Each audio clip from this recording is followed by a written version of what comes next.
आप सब लोगों को मेरा प्रणाम। आज की जो इनसाइट की डेली न्यूज़ है 15 जून वाली, वो हम लोग देखेंगे। उससे पहले मैं आपको बता देता हूँ, जो मंथली कंपाइलेशन में मैंने आपको बोला था ना कि मैं इनसाइट का जो फैक्ट फॉर प्रीलिम्स होता है उसकी सिंगल वीडियो लेके आऊँगा।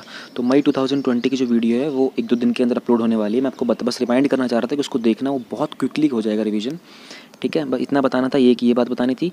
दूसरी बात ये अच्छी चीज़ ये है कि जो हमारी विजन की मंथली कंपाइलेशन आती है ना मई की, वो आ चुकी है। ठीक है, और वो भी अपलोड होनी स्टार्ट हो जाएगी। अब विजन वाले को बिल्कुल भी फोकस मत छोड़ना। मैं इनसाइट को थोड़ा सा आप डेली न्यूज़ करते हो तो आपको इतनी दिक्कत नहीं आएगी, लेकिन विजन का मंथली कंपाइलेशन छोड़ना मतलब मेंस आंसर राइटिंग को इग्नोर करना है। ठीक है, ये भी अपलोड हो जाएगी। अभी हम लोग पहले रिवीजन कर लेते हैं। 12 जून का, 13 जून का, 14 जून को संडे था तो कोई न्यूज़ आई नहीं थी। ठीक है, रिवीजन मैं बहुत क्विकली करूँगा। ठीक है, ध्यान रहे, बहुत फास्ट बोलने की कोशिश करूँगा।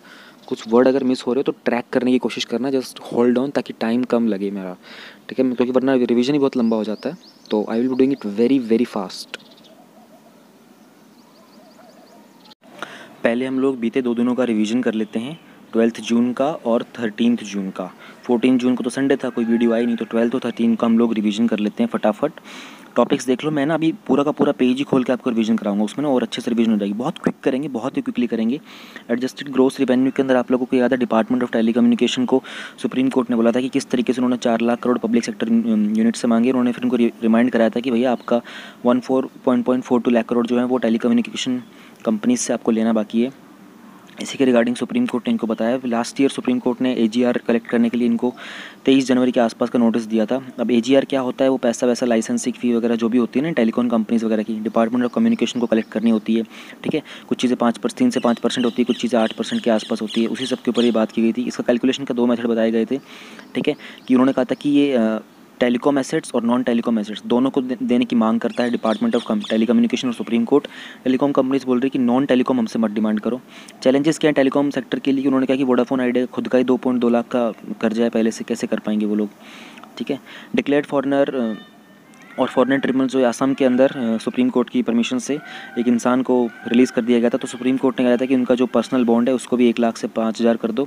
339 डिक्लेयर फॉरनर्स हैं जिनको रिलीज़ किया गया डिटेंशन सेंटर से 13 अप्रैल के बाद तक। डिक्लेयर फॉरनर क्या होता है? वो इंसान जिसको उनकी 100 फॉरेन ट्रिब्यूनल्स वगैरह हैं, उनके अंदर वो अपने डॉक्यूमेंट वगैरह प्रेजेंट करना, सिटीजनशिप को प्रूव करना में फेल हो जाता है। और कौन उसको बताता है कि वो इलीगल माइग्रेंट है? ट्रिब्यूनल के पास लेके कौन आता है? स्टेट पुलिस लेके आती है। इस तरह के मेजर्स क्यों नेसेसरी हैं? क्योंकि बहुत सारे फॉरनर्स हैं और इलीगल माइग्रेंट्स हैं जो वहाँ पर रह रहे हैं, तो असम वालों को बहुत दिक्कत हो रही है। इसलिए एनआरसी पहली बार असम के अंदर डिक्लेयर किया गया था। ठीक है, इम्प्लीमेंट किया गया था। और इन लोगों को जेल से इसलिए निकाला जा रहा है कि कोविड-19 के दौरान ये लोग बिल्कुल नहीं चाहते कि इन लोगों के लिए ऐसी दरिद्र हालत हो वहाँ रहने की। फॉरेनर ट्रिब्यूनल क्या होता है? 1964 में फॉर्म हुआ था। इसी कॉम्पोजिशन की हम लोगों ने यहाँ पर बात की थी। ठीक है, सेटअप कौन कर सकता है? मिनिस्ट्री ऑफ होम अफेयर्स के अंदर होता है, क्योंकि सिटीजनशिप उनके अंदर आती है। ठीक है, उन्होंने इस एक्ट को वो किया था, अमेंड किया था। अप्रोच कौन कर सकता है? आप कोई भी इंडिविजुअल कर सकता है। पहले क्या हुआ करता था कि जो स्टेट पुलिस वाले होते हैं, ट्रिब्यूनल वाले होते हैं, वो बात करते थे। अब इंडिविजुअल भी जाके बात कर सकता है कि उसको अपना प्रूफ देना हो तो। इंटरनेशनल क्रिमिनल कोर्ट क्या होता है? इंटरनेशनल क्रिमिनल कोर्ट और इंटरनेशनल कोर्ट ऑफ जस्टिस दोनों के दोनों हेग में है। ठीक है, लोकेशन वहीं पर है। जो ICJ है ये 1946 में बना था, यूनाइटेड नेशन की विंग है, फंडिंग भी इसकी वहीं से आती है। ठीक है, और जो ICC है 2002 में बना था और ये इंडिपेंडेंट है, UN सिक्योरिटी से कुछ ना कुछ रेफरेंस ले सकता है। ठीक है, क्रिमिनल प्रोसिक्यूशन ये करता है, ये कंटेंशंस निकालता है, एडवाइजरी ओपिनियन देता है। सब्जेक्ट मैटर इसके यहाँ पे वो जेनोसाइड क्राइम्स को देखता है, ये सारे के सारे मेजर डिस्प्यूट्स देखता है। इसकी फंडिंग UN करता है, उसकी फंडिंग जो होती है उसके मेंबर स्टेट से आती है। हर एक पार्टी का एक सिंगल वोट होता है। अगर वो वोट वगैरह की बात नहीं मान रही जाती तो आपस में सेटलमेंट की जाती है, लेकिन अगर फिर भी कुछ नहीं होता तो जो वोट वाला डिसीजन होता है उसको फाइनल कर दिया जाता है। ठीक है, एक प्रेसिडेंट, 2 प्रेसिडेंट्स होते हैं। कुछ क्रिटिसिज्म मिल रहा है इनको कि आप जो है तो पहली बात तो आप बहुत इनसफिशिएंट है। ठीक है, आपका जो कोई भी डिसीजन वगैरह होता है आपको बिना कोऑपरेशन के आप कर नहीं पाते हो उसको फॉलो। नेचर इंडेक्स हम लोगों ने लिखा था, इसकी रेटिंग आई थी 2020 की। डेटाबेस होता है ऑथर एफिलिएशन का और इंस्टीट्यूशनल रिलेशनशिप का। ठीक है, 82 high quality natural science journals आते हैं इसके अंदर। इसको नेचर रिसर्च जो है वो क्या करता है, कंपाइल करता है और इंडेक्स को मंथली अपडेट किया जाता है। ठीक है, इसके अंदर परफॉर्मेंस इंडियन इंस्टीट्यूशन की बात करते हैं, डिपार्टमेंट ऑफ साइंस के अंदर उन्होंने 30 जो टॉप इंडियन इंस्टीट्यूशंस हैं उसके अंदर गवर्नमेंट ऑफ इंडिया को भी उन्होंने स्पेस दिया, डिपार्टमेंट ऑफ साइंस को। और इंडिया की तरफ से ये मेजर 3 थे, इनके आपको नाम पता होने चाहिए। 3 थे, कितने थे ये? Indian association of cultivation of science था कोलकाता पे, इसको 7th पोजीशन मिली थी। Jawaharlal Nehru centre for advance scientific research को 14th पोजीशन मिली थी। और SN Bose national centre for basic science को 30th पोजीशन मिली थी। टॉप 30 के अंदर इंडिया के 3 आ गए थे। ठीक है। ग्लोबली जो इंडिया के टॉप इंस्टीट्यूशंस थे इसके अंदर वो CSIR थे, ठीक है, और IISc बेंगलोर वगैरह थे। ग्लोबली जो बाकी कंट्रीज इनकी अच्छी परफॉर्मेंस थी उसमें US था, चाइना था, जर्मनी था, UK, जापान था। एक्जॉटिक स्पीशीज़ के इंपोर्ट के लिए कुछ नई गाइडेंस आई हैं, ठीक है। मिनिस्ट्री ऑफ एनवायरनमेंट ने बोला है कि भैया आपको 6 महीने का टाइम दिया जाएगा। अगर आपके पास ऐसा कोई जानवर जो एक्जॉटिक स्पीशीज़ का है, उसके आपके पास डॉक्यूमेंटेशन वगैरह नहीं है, लाइसेंस वगैरह नहीं है, तो 6 महीने के अंदर उसकी रिपोर्ट कर दो। 6 महीने तक आपको कोई दिक्कत नहीं होगी। उसके बाद आपके ऊपर कुछ एक्शन लिया जाएगा। आपको डॉक्यूमेंट प्रूव करना पड़ेगा। आपको वहाँ के जो चीफ वाइल्ड लाइफ वार्डन होते हैं उनकी परमिशन लेनी पड़ेगी, उनका NOC दिखाना पड़ेगा, ठीक है। जब स्पीशीज़ की बात करें तो आपको साइट्स का पता होना चाहिए, IUCN का पता होना चाहिए और वाइल्ड लाइफ एक्ट का पता होना चाहिए, ठीक है, किस का स्टेटस क्या क्या चल रहा है। इसी के साथ हम लोगों ने नीचे बात की थी कि एशियाटिक लाइन्स का सेंसस आया था, ठीक है, और 1965 से ये स्टार्ट हुआ था। 1965 से फॉरेस्ट डिपार्टमेंट इसको स्टार्ट कर रहा है, वरना पहली बार जो था 1936 में जो जब नवाब थे जूनागढ़ के, उन्होंने किया था। अभी जो इंक्रीमेंट हुआ है लास्ट ईयर से, यानी कि 5 साल के गैप में होता है, तो पिछले साल 523, इस साल 674 हो गए। जो इंक्रीमेंट है वो 28% का देखा गया है। 36% का एक्सपेंशन देखा गया था एरिया के अंदर, ठीक है, पिछले 5 सालों के अंदर। कुछ फैक्टर्स बताए थे जिसके कारण ये सारा का सारा इंप्रूवमेंट हुआ है। हर साल सेंसस कैसे किया जाता है, कुछ NGOs इंक्लूड होती हैं, फॉरेस्ट डिपार्टमेंट होता है, ठीक है, कुछ एक्सपर्ट्स होते हैं, एनवायरमेंटलिस्ट होते हैं, ठीक है। और इस बार थोड़े से लोग कम थे क्योंकि उन्होंने देखा था और कि जो एनिमल्स वगैरह थे ना, उनके कारण न्यूयॉर्क के ज़ू में देखा गया था कि एनिमल्स के अंदर भी कोरोना वायरस पाया गया था। तो इस बार थोड़ा सा इसको हल्का सा डिले भी किया था और उसमें स्टाफ मेंबर भी कम इंक्लूड किए गए थे। जनरली 2000 लोग होते हैं, इस बार इन्होंने 1400 लोगों से काम चलाया था। एक यहाँ पर पूनम अवलोकन के मेथड की हम लोगों ने बात की थी, किस तरीके से उसको काउंट किया जाता है। फिर हम लोग एशियाटिक लाइन्स के बारे में थोड़ा सा अगर स्टेटस की बात करेंगे तो कौन से उसमें आता है, IUCN में कहाँ आता है, वाइल्ड लाइफ एक्ट में कहाँ आता है, वो सब हम लोगों ने डिस्कस यहाँ पे किया था। बॉर्डर एडजस्टमेंट टैक्स जो था वो कुछ कंपनीज ने बात की थी कि देखो भैया हमारा यहाँ तो डोमेस्टिक ही ऑलरेडी हमारा टैक्सिंग बहुत सारी हो जाती है, तो आप जो फॉरेनर से जो इंपोर्ट करते हो उसके ऊपर एक बैट लगा दो। अब बैट क्या होते हैं, बैट बहुत तरह के होते हैं। BAT का मतलब चमगादड़ भी होता है, BAT का मतलब जो बल्ला होता है क्रिकेट वाला वो भी होता है, और BAT का मतलब बॉर्डर एडजस्टमेंट टैक्स भी होता है, ठीक है। तो इसी के बारे में बात की थी और ये कौन सा डिपार्टमेंट इसको लगाएगा ये सब हम लोगों ने बात की थी। दैट्स इट, ये था हमारा 12 जून का रिवीजन। अब हम देखते हैं 13 जून का रिवीजन। 13 जून की रिवीजन कर लेते हैं। काफ़ी कम टॉपिक्स थे। NIRF की रैंकिंग से स्टार्ट करते हैं। NIRF जो होता है हमारा नेशनल इंस्टीट्यूशन रैंकिंग फ्रेमवर्क होता है, 2015 में स्टार्ट किया गया था, ठीक है। कुछ पैरामीटर नीचे दे रखे हैं, इसने हायर एजुकेशन इंस्टीट्यूशन को किस तरीके से रैंकिंग की हैगी, ठीक है, और NIRF किस लिए यूज़ किया जाता है, ठीक है, और कौन सा एडिशन था, 5th एडिशन आया था। डेंटल कैटेगरी नहीं ऐड की गई है इसके अंदर। और ऐसा क्यों होता है कि इंडियन इंस्टीट्यूशंस जो होते हैं वो इंटरनेशनल रैंकिंग जो QS वर्ल्ड की रिसेंटली आई थी उनमें कम परफॉर्मेंस होती है। पहली बात तो कि हम लोग 90% जो है वो ऑब्जेक्टिव को देते हैं और 10% जो है सब्जेक्टिव पैरामीटर को टाइम देते हैं, और QS के अंदर ये चीज़ थोड़ी सी डिफरेंट होती है। NIRF की कुछ रैंकिंग देख लेते हैं हम लोग। ओवरऑल कैटेगरी में IIT मद्रास टॉप था, कॉलेजेस कैटेगरी में मिरांडा कॉलेज बेस्ट है, यूनिवर्सिटी में IISc बेंगलोर बेस्ट है, मेडिकल में एम्स है, इंजीनियरिंग में IIT मद्रास आ गया, लॉ में NLS है, मैनेजमेंट में IIM ABC वाला हो गया, आर्किटेक्चर में IIT खड़गपुर हो गया, फार्मेसी में जामिया हमदर्द हो गया। देखो जामिया हमदर्द अलग है, जामिया मिलिया इस्लामिया अलग है, दोनों दिल्ली में ही है, ठीक है। डेंटल में मौलाना आज़ाद इंस्टीट्यूट हो गया है। तो ये NIRF की रैंकिंग हम लोगों ने देखी थी। यूनिवर्सल बेसिक इनकम के लिए NHRC ने UNHRC को रिपोर्ट किया था कि इंडिया वाले इसके ऊपर सजेशन पे बात कर रहे हैं और जो भी कुछ होगा आपको बता दिया जाएगा। कोविड-19 के दौरान लॉकडाउन के कारण बहुत लोगों की सैलरी वगैरह चली गई, इकॉनमी बहुत ही स्ट्रेस में है, तो इसी कारण हम लोगों को ज़रूरत है कि हम लोग एक यूनिवर्सल बेसिक इनकम इंट्रोड्यूस करें। हर एक इंसान को थोड़ा थोड़ा पैसा मिलना चाहिए ताकि अपनी वो डेली लाइवलीहुड है उसको मेंटेन कर पाए। ओके, ऑलमोस्ट 90% जो इंडिया की वर्कफोर्स है वो इन्फॉर्मल सेक्टर के अंदर है, जो विदाउट वेजेस और सोशल सिक्योरिटी के हैं।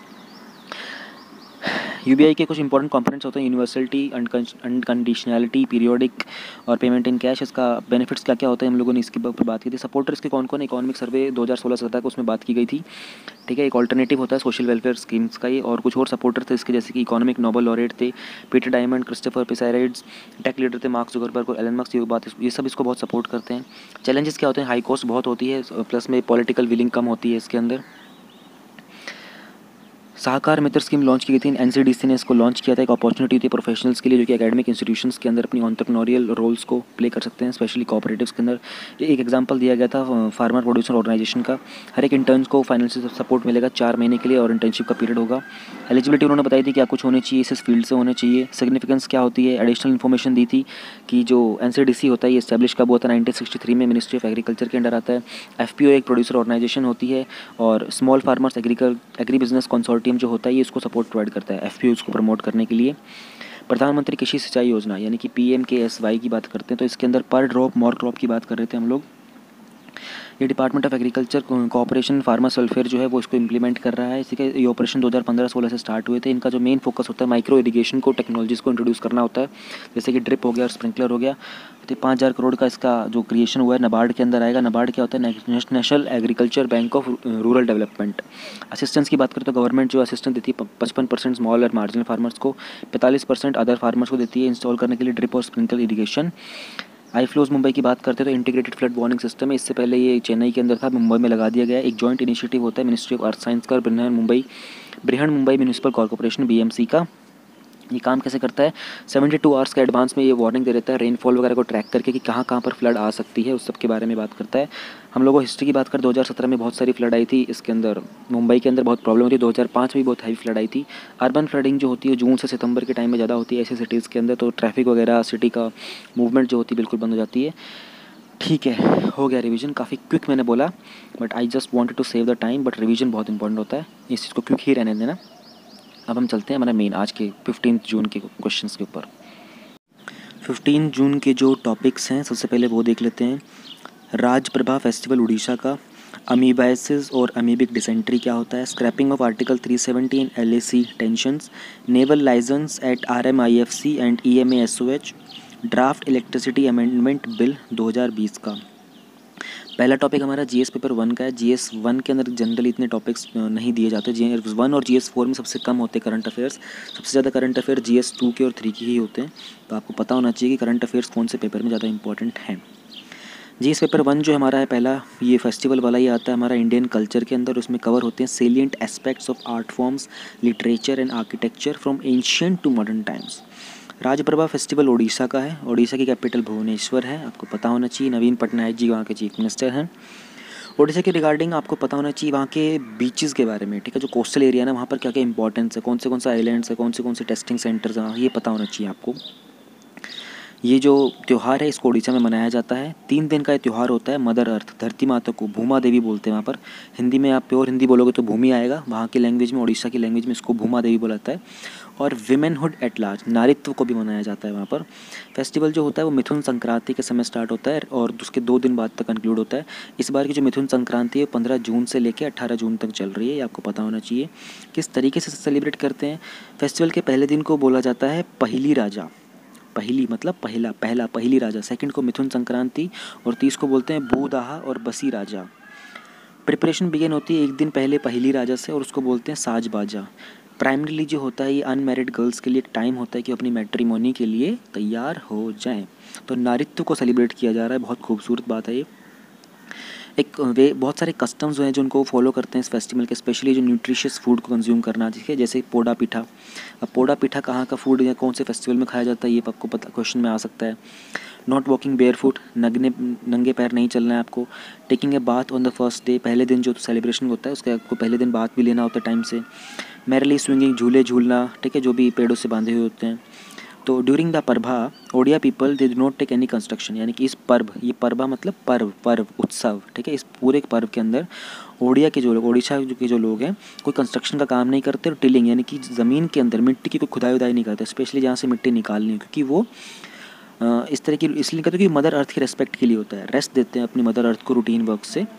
इस फेस्टिवल के अंदर जो कंक्लूजन होता है वो होता है वासुमती स्नान के साथ, यानी कि बेदिंग ऑफ द भूमा देवी, धरती की माता की जो होता है स्नान कराया जाता है। इनके एक कस्टम है, रिचुअल है, बहुत खूबसूरत कस्टम है इनका।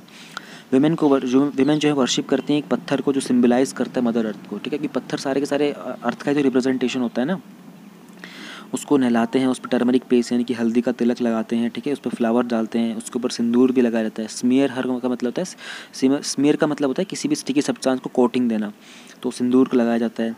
एग्रीकल्चर के साथ इसका क्या एसोसिएशन है? फेस्टिवल जो है वो एसोसिएटेड है एंड ऑफ समर सीजन के साथ, ठीक है। कहीं यहाँ पर माना जाता है कि इस समय पर समर सीजन के एंड हो रहा है और यहाँ से मानसून की शुरुआत की सेलिब्रेशन की जाती है। अराइवल ऑफ मानसून, इसलिए ये एसोसिएटेड है एग्रीकल्चर के साथ और कल्टीवेशन के साथ, इसलिए कम्युनिटीज़ और एक्टिविटीज़ को सेलिब्रेट करते हैं। बहुत ही खूबसूरत सा फेस्टिवल है, ठीक है। नाम के साथ किस दिन क्या किया जाता है, थोड़ा आपको उसका बेसिक आइडिया होना चाहिए, क्योंकि कल्चर और आर्ट फॉर्म का टॉपिक है जो कि काफ़ी टफ आता है एग्ज़ाम के अंदर, UPSC में स्पेशली जो देखा गया है। नेक्स्ट टॉपिक हमारा GS2 का है, इश्यूज रिलेटेड टू हेल्थ। ठीक है, अमीबायोसिस और अमीबिक डिसेंट्री। अमीबा वर्ड आप लोगों ने सुना होगा, सिंगल सेलुलर ऑर्गेनिज्म होता है।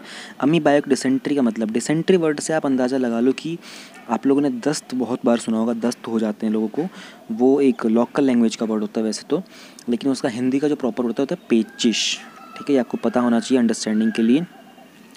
किस्मत है लोगों की आज जो इस वीडियो को सुन रहे हैं, बहुत सारे मोर बोल रहे हैं मेरे आसपास। ठीक है, तो एक टीम ऑफ रिसर्चर्स है JNU की, उन्होंने एक नई ड्रग डेवलप की है जो कि जो प्रोटोजोआ होता है ना, प्रोटोजोआ क्या होता है, ये भी माइक्रोब्स होते हैं, जैसे बैक्टीरिया हो गया, वायरस हो गया। प्रोटोजोआ भी यूनिसेलुलर होता है, यूकैरियोटिक सेल होता है।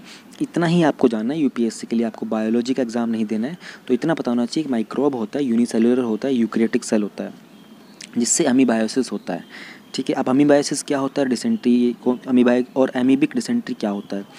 पैरासिटिक इन्फेक्शन होता है कॉलन के अंदर, कॉलन समझ रहे हो, इंटेस्टाइन वाला एरिया, वहाँ पे होता है। और अमीबा का नाम क्या है, अमीबा का नाम बहुत ज़रूरी है, एंटामीबा हिस्टोलिटिका। एंटामीबा हिस्टोलिटिका आपको पता होना चाहिए। WHO के मुताबिक एंटामीबा हिस्टोलिटिका जो है वो थर्ड लीडिंग कॉज है मॉर्बिडिटी का और मोर्टेलिटी का। जो भी पैरासिटिक डिजीज़ होती है ह्यूमन बींग्स के अंदर, उसके अंदर तो थर्ड कॉज होता है, वो होता है मॉर्बिडिटी, होता है अस्वस्थ होना, मोर्टेलिटी होता है मृत्यु हो जाना। ठीक है, थर्ड नंबर के इसका आता है एंटामीबा हिस्टोलिटिका का। ये जो प्रोटोजोआ एक एनारोबिक है, ठीक है, और माइक्रो एरोफिलिक है in nature such that it can not survive high concentration of oxygen. देखो फिलिक वर्ड जहाँ होता है ना, फिलिक का मतलब होता है लविंग, तो एरो लविंग यानी कि बहुत ही माइक्रो लेवल पे इसको ऑक्सीजन वगैरह पसंद होती है, हाई लेवल की कॉन्सेंट्रेशन को झेल नहीं सकता। लेकिन इन्फेक्शन के दौरान इसको बहुत ही हाई सर्ज मिलता है ऑक्सीजन का ह्यूमन बॉडी के अंदर। ऑर्गेनिज्म जो है वो सिंथेसाइज करता है large amount of cysteine to counter oxidative stress. अब सिस्टाइन क्या होता है, सिस्टाइन को आप इतना जान लो कि एक टाइप का अमीनो एसिड होता है। ठीक है, तो ये क्या करता है कि बहुत सारा लार्ज अमाउंट का अमीनो एसिड रिलीज़ करता है, ताकि जितना भी ऑक्सीडेटिव स्ट्रेस इसके ऊपर हो रहा होता है ना, क्योंकि बॉडी में ऑक्सीजन होती है, इसको ऑक्सीजन मिल जाती है, तो ये क्या करता है, उससे लड़ने के लिए अमीनो एसिड रिलीज़ करता है सिंथेसाइज करके। अब ये डिजीज़ फैलती कैसे है और उसके सिम्टम्स क्या होते हैं ये देख लेते हैं। ये फैलती है जब आप थोड़े से हैंड वॉश नहीं करते हो। ठीक है, आप ऐसा अनकुक्ड फूड खा लेते हो, उसके ऊपर सारे बैक्टीरिया होते हैं, और ये बैक्टीरिया कह रहा हूँ माइक्रोब्स होते हैं। ठीक है, उनकी धुलाई नहीं करते हो, कंटेमिनेटेड वाटर होता है। ठीक है, स्पेशली खाना कच्चा खा रहे होते हो, उसकी सफाई वगैरह नहीं करते हो, हैंड वॉश नहीं करते हो, तो ये हो जाता है। सिम्टम्स किस तरह के लक्षण देखने को मिलेंगे, पेन एरिया होगा एब्डोमेन में, जो आपका पेट वाला एरिया होता है, यहाँ पे आपको दर्द मिलेगा। गैस्ट्रो इंटेस्टिनल, गैस्ट्रो वर्ड हमेशा पेट के लिए यूज़ किया जाता है, ध्यान रहे। इंटेस्टिनल यानी कि ब्लड इन स्टूल, जो आपका मल निकलता है आपके शरीर से, उसमें खून देखने को मिलेगा। डायरिया होगा, फ्लॉटुलेंस होगा, होल बॉडी फटीग, पूरे के पूरे शरीर में फटीग मतलब दर्द, थकावट, फीवर, बुखार, लॉस ऑफ एपेटाइट, एपेटाइट मतलब भूख, भूख कम लगेगी। ठीक है, वेट लॉस देखने को मिलेगा आपको सडनली। ट्रीटमेंट क्या होती है, कोई खास ट्रीटमेंट नहीं होती है, एंटी पैरासिटिक आप ले सकते हो, सेल्फ केयर कर सकते हो। प्रोटोजोआ क्या होते हैं, ये प्रोटोजोआ मैंने आपको बताया एक तरह के माइक्रोब्स ही होते हैं। ठीक है, बहुत ही स्मॉल होते हैं, यूनिसेलुलर होते हैं। एनाएरोबिक प्रोटोजोआ, एनाएरोबिक प्रोटोजोआ जो होते हैं वो डिसेंट्री होती है इनके कारण बहुत हाई लेवल के ऊपर। ठीक है, सेक्सुअली ट्रांसमिटेड डिजीज़ भी होती हैं इसके कारण। व्हाट कॉजेज एमीबायोसिस, जो हम लोगों ने ऊपर नाम लिया था ना एंटामीबा, ये histolytica. What are the symptoms, हम लोगों ने ऊपर बात कर ली। व्हाट इज सिस्टीन, मैंने आपको बता दिया कि ये एक तरह का अमीनो एसिड होता है। ओके, GS2 का हमारा नेक्स्ट टॉपिक है इंडिया एंड नेबर्स के अंदर आता है ये, और वो है scrapping of article 370 and LAC tensions. 370 हम लोगों ने एक साल होने वाले हटाए हुए, और LAC line of actual control पे कुछ टेंशन है, इनका क्या कनेक्शन है आपस में, और इंटरनेशनल रिलेशन भी क्या है इनके बीच में।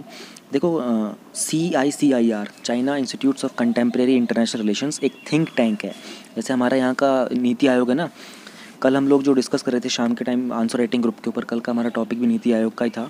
बहुत ही इंटरेस्टिंग टॉपिक था, बहुत इंटरेस्टिंग आंसर्स मिले उस पर मुझे, कल का बड़ा अच्छा टॉपिक था। तो इसी तरीके से चाइना का भी एक थिंक टैंक है, उन्होंने क्या बोला है कि भैया आप लोगों ने जो 370 हटाया था ना, स्टेटस चेंज किया था जम्मू एंड कश्मीर का, उसी के कारण हमारे लाइन ऑफ एक्चुअल कंट्रोल के ऊपर टेंशन्स हो रहे हैं। तो अब ये क्यों बोल रहे हैं ऐसा, ये हम लोग जानेंगे। CCR ने एक्चुअल में कहा क्या है, उन्होंने कहा है कि भैया ये जो जॉइंट चैलेंज है अब चाइना और पाकिस्तान के लिए, आप लोगों ने 370 हटा दिया है। ठीक है, तो इंडिया और पाकिस्तान के, चाइना और इंडिया के जो रिलेशन है ना, उनको आपने बहुत कॉम्प्लेक्स कर दिया है। देखो यार 370 क्या होता है ये मैं आपको एक्सप्लेन नहीं करूँगा यहाँ पर, आपको पता है कि ये एक स्पेशल स्टेटस आर्टिकल था, उनका हटा दिया था लास्ट ईयर, क्योंकि ये अपने आप में ना 1 घंटे का टॉपिक है, और इसका आपको बेसिक आइडिया तो सबको होगा ही होगा। ठीक है, हाँ, हालांकि जब वो आएगा हमारा, मैं मेंस 365 कराऊंगा ना, कुछ टाइम में करेंगे उसके भी ऊपर स्टार्ट काम, उसमें आएगा, वहाँ मैं पूरा एक्सप्लेन करूँगा डीप के अंदर। कुछ चीज़ें ऐसी हैं कि जो अभी तक उन्होंने मेंस वालों ने दिखवाई नहीं है, विजन वालों ने, वो मैं आपको बताऊंगा। मैं एक बड़े ऐसे इंसान से मिला था जो बहुत सालों से कश्मीर में काम कर रहे थे वेलफेयर के लिए, उन्होंने मुझे एक सीक्रेट बताया था वहाँ पर, वो मैं बताऊँगा आप लोगों को वहाँ। लास्ट ईयर इंडिया ने एक मैप रिलीज़ किया था, ठीक है, जब चेंजेस किए थे 370 में, उसके बाद तो चाइना ने एलिज किया कि भैया इंडिया ने ना एक नई टेरिटरी ओपन कर दी मैप के ऊपर, ठीक है ना। तो स्पेशली जो कि उनकी जो जिनजियांग प्रोविंस है ना, नॉर्थ के अंदर, आप चाइना इंडिया के ऊपर जब नॉर्थ में जाते हो ऊपर, तो चाइना का जो जिनजियांग प्रोविंस है वो वहाँ पे फॉल करता है। और उन्होंने कहा तिब्बत वगैरह को ना आपने लद्दाख यूनियन टेरिटरी के आसपास कुछ आपने ऐसे एरिया दिखा दिए जो हैं हमारे, लेकिन आपने अपने में दिखा दिए मैप के अंदर। तो चाइना ने एलिगेशंस लगाए थे, इल्ज़ाम लगाए थे। तो इसी कारण जो चाइना था वो कश्मीर डिस्प्यूट में कूद पड़ा था, और इसी कारण यूएनएससी के अंदर चाइना हमको सपोर्ट नहीं कर रहा था, करता भी नहीं कभी वैसे भी। तो चाइना और पाकिस्तान इसलिए स्टिमुलेट थे कि काउंटर एक्शन ले रहे थे कश्मीर इशू के ऊपर, बहुत शोर मचा रखा था उन्होंने। लॉकडाउन के अंदर भी जो पाकिस्तान था कश्मीर इशू को उठाया जा रहा था बार बार, और ड्रामेटिकली बहुत सारी डिफिकल्टी उन्होंने इंडिया की इंक्रीज़ कर दी है। और इंडिया चाइना का जो रिलेशन सॉल्व होना था, स्पेशली जो बॉर्डर डिस्प्यूट, वो हो नहीं पा रहा है। क्यों? क्योंकि उन्होंने ये बोला कि आपने जो नया मैप लगाया है ना 370 को हटा के, वो बहुत गलत है। बैकग्राउंड की हम बात करते हो, रिसेंटली भी आप लोगों ने देखा होगा कि जो लाइन ऑफ एक्चुअल कंट्रोल है स्पेशली लद्दाख रीजन में, वहाँ पर कुछ टेंशन डेवलप हुई है, कुछ ट्रांसग्रेशंस देखे गए हैं, कुछ उनके सैनिक हैं जो आगे की तरफ बढ़ रहे हैं, कुछ हमारे हैं जो उनको रोकने की कोशिश कर रहे हैं। करंटली जब मैं वीडियो रिकॉर्ड कर रहा हूँ तो मिलिट्री और डिप्लोमेटिक लेवल की टॉक्स चल रही हैं, ठीक है। दोनों ही कंट्री ने एग्री किया कि वो इस डिस्प्यूट को सेटल करना चाहते हैं, डिप्लोमेटिक लेवल के ऊपर, मिलिट्री लेवल के ऊपर। 23 कुछ डिस्प्यूटेड और सेंसिटिव एरियाज़ हैं, ठीक है, जो कि अनरिजॉल्व हैं। कुछ तकरीबन 3,500 किलोमीटर लॉन्ग एलएसी है हमारे यहाँ पर। बहुत ही एग्रेसिव पेट्रोलिंग होती है यहाँ पर, फेस ऑफ होते रहते हैं ट्रूप वगैरह की दोनों साइड से। लास्ट ईयर आप लोगों ने डोकलाम का भी सुना था, काफ़ी लंबा चला था वो, 1.5-2 महीने से ऊपर चला था। और इस बार भी हमारे यहाँ पर लद्दाख में चल रहा है ये कुछ पॉइंट्स हैं, ये नाम हैं, एक एक नाम तुम्हें पता होना चाहिए। प्रीलिम्स के अंदर बहुत हाई चांस है कि इनमें से कोई एक नाम आ जाएगा आपका। ट्रस्ट मी, ये नाम आपको रटने पड़ेंगे ये, क्योंकि याद होने का इसका शॉर्टकट बनाओगे कैसे? अब देखो, स्पंगूर गैप, भरोती, पुलन सुंदा, नमकाचू, सुमदोरोंगचू, असाफिला, कैसे इनको याद करोगे? इनके शॉर्टकट आपको या तो खुद बना लो या इसको रट लेना, या फिर इस पर्टिकुलर इसका स्क्रीनशॉट ले लो कि एग्ज़ाम से पहले देख के जाना पड़ेगा आपको। बहुत इंपॉर्टेंट है, बहुत इंपॉर्टेंट है। इंडिया ने कुछ 300 ट्रांसग्रेशंस देखे हैं रिसेंटली पीएलए ट्रूप्स के। पीएलए क्या होता है? People's Liberation Army. अच्छा, पीपल लिबरेशन आर्मी से मुझे एक क्वेश्चन बनता याद आया। वर्ल्ड के अंदर सबसे जो बिगेस्ट एयरफोर्स है वो तो यूएस की है, यूएस एयरफोर्स। वर्ल्ड में सेकंड नंबर के ऊपर अगर हम बात करें ऑफिशियली अनऑफिशियली सब मिला के, तो कौन सी एयरफोर्स वर्ल्ड में सबसे बड़ी है? मैं एक डेली न्यूज़ में एक्सप्लेन कर चुका हूँ, जो फॉलो कर रहा होगा उसको पता होगा। देखते हैं कोई बता पाता है या नहीं। तो इस बार इंडिया ने 300 ट्रांसग्रेशन देखे हैं। 2017 में जो ये नंबर था 426 था, ठीक है। स्पेशली जो डोकलाम फेस ऑफ भी 2017 में हुआ था। तो क्या 2017 डोकलाम का क्वेश्चन मेंस में नहीं आ सकता? अरे बिल्कुल आ सकता है डोकलाम का। रीजन्स ऑफ डिस्प्यूट क्या क्या हैं हमारे, हम लोगों ने बता दिया है यहाँ पर उतने सारे रीजन। एलएसी क्या है? Line of actual control. LAC versus LOC क्या है? एलएसी चाइना के साइड में, एलओसी जो लाइन ऑफ कंट्रोल वो पाकिस्तान के साइड में है, जो पीओके की तरफ। इंपॉर्टेंट पासेस क्या हैं चाइना और इंडिया की, मैं आपको एक बार दिखाता हूँ अभी। आर्टिकल 370 क्या है, इसको चेंज किया हुआ है, तो पूरा मैंने आपको बता दिया है। ये तो अपने आप में 1-1.5 घंटे का टॉपिक है। बेसिक आपको आइडिया सबको ही होगा, ठीक है। 370 हटने का, 370 के एब्रोगेशन के बारे में कह रहा है कि मेंस के लिए क्वेश्चन की बात कर रहा है, ठीक है। ये तो आप कर लोगे। मैं आपको एक बार इंपॉर्टेंट पासेस का ना दिखा देता हूँ कि 1-2 नहीं है, बहुत सारे हैं। ये बायजूस की वेबसाइट मैंने खोली, आप लोग यहाँ जाके इनकी पीडीएफ भी डाउनलोड कर सकते हो, फ्री में ही कंटेंट है। कुछ इंपॉर्टेंट है जैसे जोजीला, बारालाचा, मानाला, शिपकीला, जेलेपला। ला वर्ड का मतलब होता है पास। जिन्होंने ज्योग्राफी वगैरह कर ली उनको ईजी से अच्छे से आते होंगे। बहुत सारे हैं, डिटेल में तो नहीं पढ़ा सकता, नाम थोड़ा देख लो। खरदुंगला, थांगला, अघिलला, चांगला, लनकला, इमिला, बारालाचा, ट्रांसिला, लिपुलेख, मानस।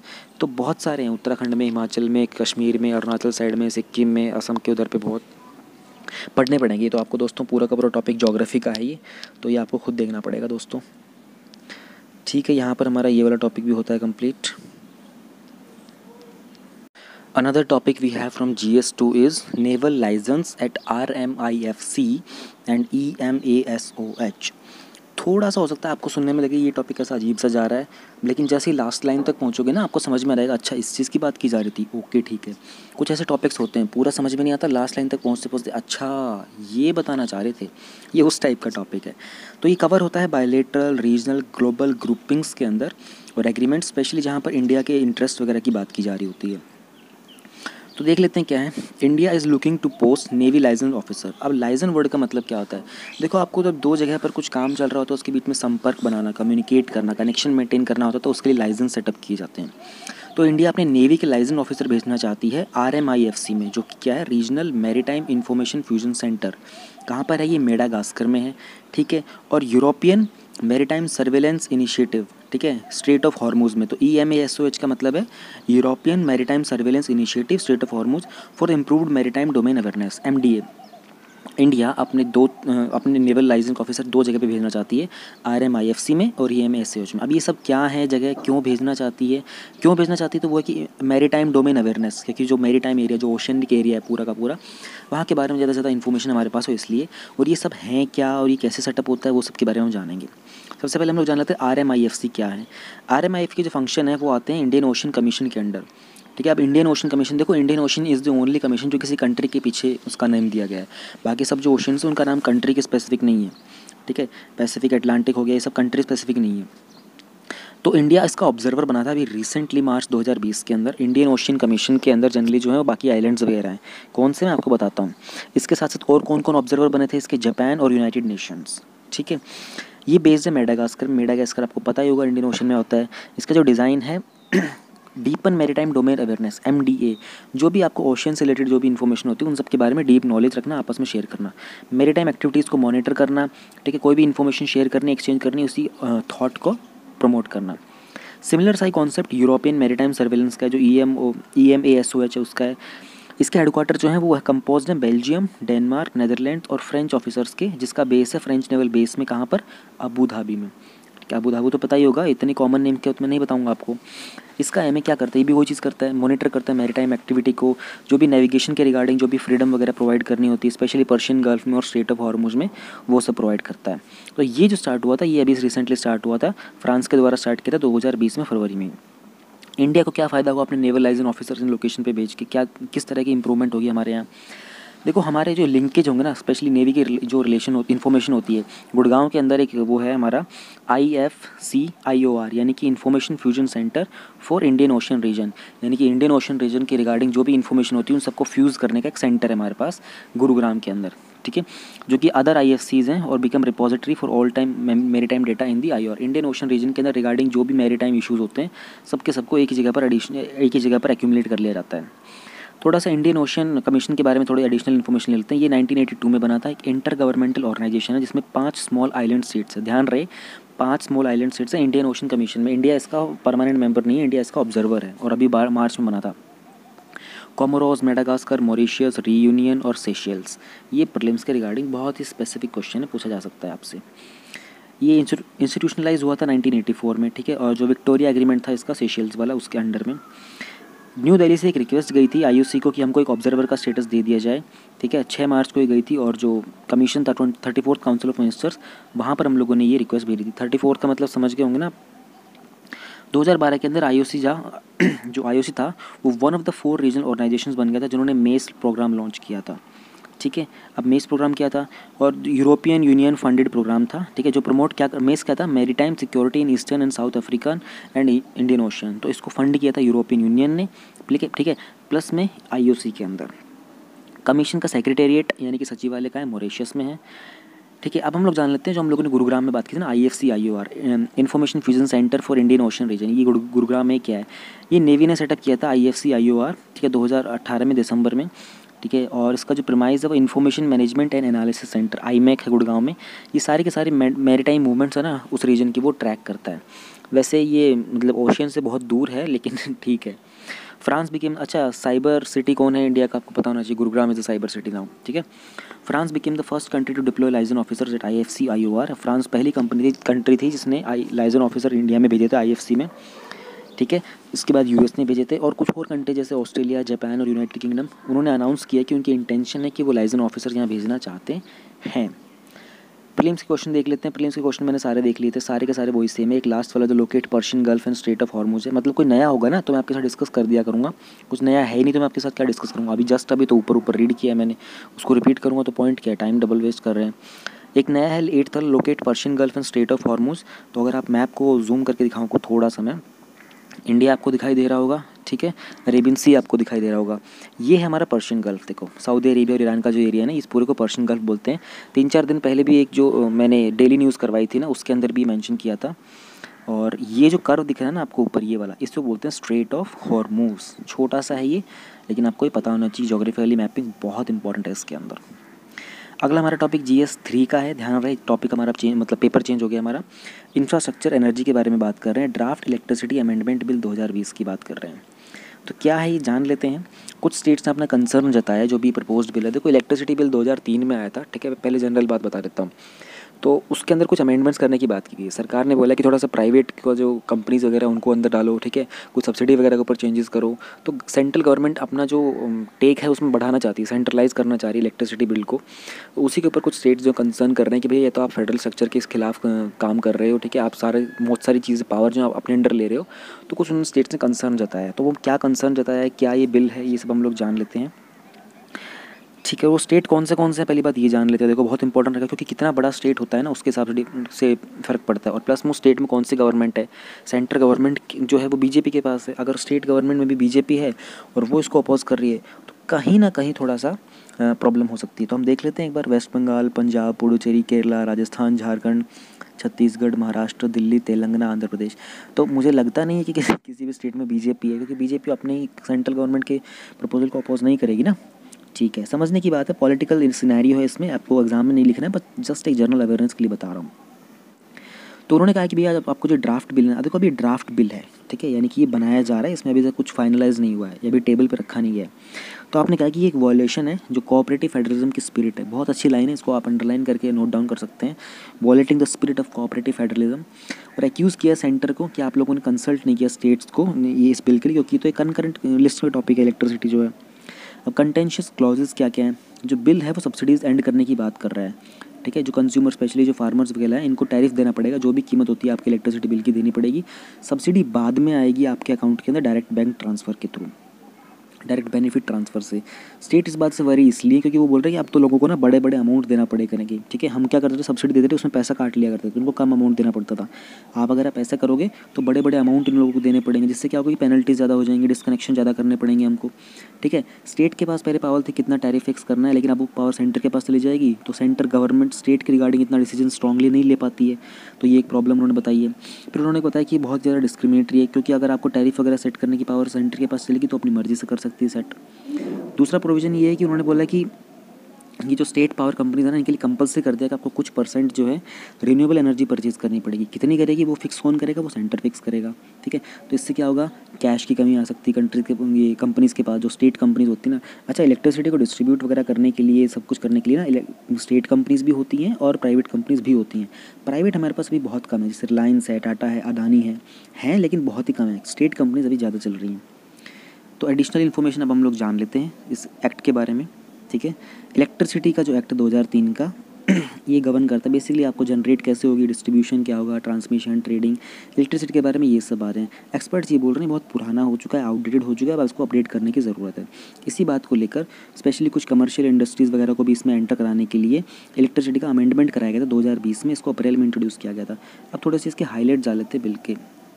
पहली बात तो रिन्यूएबल एनर्जी की बात कर रहे हैं, ठीक है। ये क्या करेंगे, सेंट्रल गवर्नमेंट एक पॉलिसी बनाएगी, नेशनल रिन्यूएबल एनर्जी पॉलिसी जो है हमारी ना, उसके अकॉर्डिंग रिन्यूएबल एनर्जी को ज़्यादा प्रमोट करने की बात की जा रही है। कंसल्ट करेंगे स्टेट गवर्नमेंट के साथ। क्रॉस बॉर्डर ट्रेड के लिए सेंट्रल गवर्नमेंट जो है वो डेलीगेट, उसके पास सारी की सारी पावर आ जाएगी कि अगर इंडिया से बाहर इलेक्ट्रिसिटी जानी है या फिर वहाँ से जस्ट इन केस लेनी पड़ रही है, तो उस सब की गाइडलाइंस वगैरह कौन सेट करेगा, सेंट्रल गवर्नमेंट करेगी।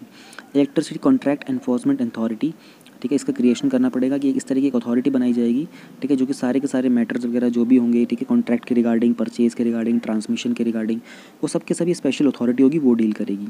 अब हम फंक्शनल अमेंडमेंट्स देख लेते हैं। पेमेंट सिक्योरिटी, इन्होंने बोला कि भैया कोई भी इलेक्ट्रिसिटी आपको ऐसे ही डिस्पैच नहीं कर देंगे हम लोग ईजिली, ठीक है। अगर आपकी कॉन्ट्रैक्ट की होगी अनटिल और अनलेस आपने उसके रिगार्डिंग कुछ सिक्योरिटी जमा करवाई होगी, वरना आपको इलेक्ट्रिसिटी अब नहीं मिलेगी, पहले मिल जाया करती थी। क्योंकि फिर डिस्कॉम्स वगैरह को ना बहुत ज़्यादा हैवी नुकसान हो जाता है। वो पे कर रहे होते हैं, उनको पैसा मिलता है, मतलब इलेक्ट्रिसिटी प्रोवाइड कर रहे होते हैं, पैसा उनको मिलता नहीं है, तो उनके ऊपर बहुत बड़ा एक बर्डन आ जाता है। एक सिलेक्शन कमेटी होगी जो रिकमेंड करेगी जो भी मेंबर्स होंगे इस कमीशन के, अथॉरिटीज़ के। तो इसमें बताना क्या है कि हाँ ठीक है, एक अथॉरिटी बनाना चाहते हैं, जो भी सारे चेयरपर्सन वगैरह होते हैं और ये प्रेसिडेंट्स वगैरह होते हैं किसी भी अथॉरिटी के, ट्रिब्यूनल के, वो सब रिकमेंड करेगी। सब्सिडी मैंडेट की हम लोगों ने बात ऊपर कर ही ली थी, ठीक है। जो भी सेंटर के पास पावर चली जाएगी, सब्सिडी वो कह रहे हैं कि हम लोग पहले नहीं देंगे, आप लोग पहले पूरा पेमेंट कीजिए, उसके बाद सब्सिडी आपके पास डायरेक्ट बैंक ट्रांसफ़र से आएगी। डिस्ट्रीब्यूशन सब लाइसेंस और फ्रेंचाइजी की बात कर रहे हैं, तो जो भी बर्डन होता है ना डिस्ट्रीब्यूशन लाइसेंस, ये मैं ना पहले मैं पढ़वा चुका हूँ पूरा का पूरा, उसमें I think monthly compilation vision के प्रीवियस मंथ के में आ चुका है पूरा का पूरा। तो जो बर्डन होता है डिस्ट्रीब्यूशन लाइसेंसेस का, ठीक है, वो सब ईज़ करने की बात की जा रही है। स्पेशली जो डेमोग्राफिक स्पेशलाइजेशन की बात करी, कुछ ऐसी लोकेशन होगी वहाँ पर आपको इतना बड़ा एरिया नहीं होता, तो आपको लाइसेंस लेने की ज़रूरत नहीं पड़ेगी।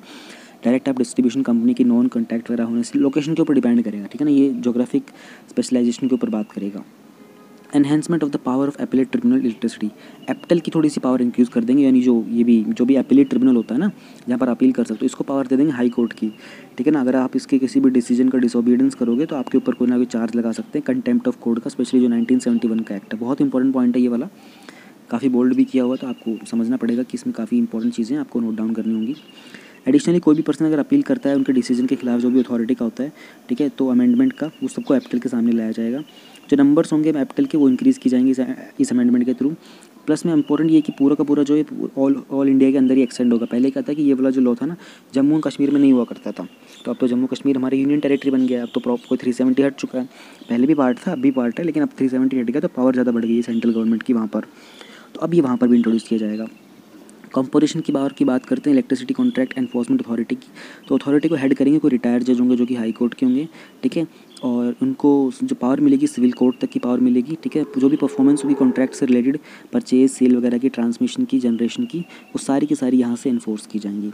दोस्तों यहाँ पे ख़त्म करते हैं। ध्यान रहे मैंने वो जो अपना बताया था ना विजन का मंथली कंपाइलेशन, वो बहुत ही आज तो आई है वो वीडियो, क्या कहते हैं, PDF, तो मैं कोशिश करूँगा 1-2 टॉपिक आज निपटाने की या फिर कल निपटाने की।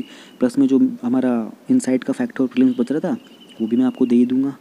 ठीक है दोस्तों, टाटा बाय बाय।